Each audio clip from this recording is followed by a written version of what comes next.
Hello అందరికీ శ్రావణ మాసం 4వ వారం అయితే నేను పూజ అయితే ఇలా చేసుకున్నానండి. ఇంకా శ్రావణ మాసం అయితే అయిపోయింది. ఇంక వినాయక చవితి కోసం వెయిటింగ్.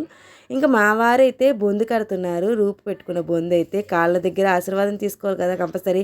ఇక్కడైతే తీసేసుకుంటున్నాను. నేనైతే ఈసారి గుమ్మానికి తోరణాలు అయితే డిఫరెంట్గా ప్లాన్ చేశానమాట. ఫుల్ వీడియో అయితే మీకు కంపల్సరీగా పెడతాను. చాలా బాగుంటుంది. ఇది వచ్చేసి సాయంత్రం పూజ చేసుకున్నానండి. మళ్ళీ ఈవినింగ్ దీపారాధన చేసుకుని అష్టోత్తరాలు అవి చదువుకున్నాను. ఈ లోపల మా బంగారు చిట్టి తల్లి అయితే వచ్చేసింది ఇంటికి.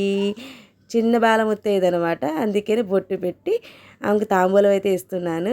మా చెల్లి ప్రెగ్నెన్సీ అప్పుడు తీసాను వీడియో. పాప అయితే ఇదిగోనండి డెలివరీ అయిపోయిన తర్వాత ఎవరికి చూపించలేదు. చాలామంది అడిగారు నన్ను, మీ చెల్లెళ్ళ పాప ఎలా ఉంది, ఎవరు పుట్టారని కూడా అడిగారు. ఇదిగోండి పాప. ఇంకా ఆమెకి బాలముత్తైదుగా తాంబూలం ఇచ్చిన తర్వాత మా చెల్లి అయితే ఆశీర్వాదం ఇవ్వమని చెప్పి అడుగుతుంది. చిన్నపిల్ల దేవుళ్ళతో సమానం కాబట్టి వద్దని నేను అంటున్నాను.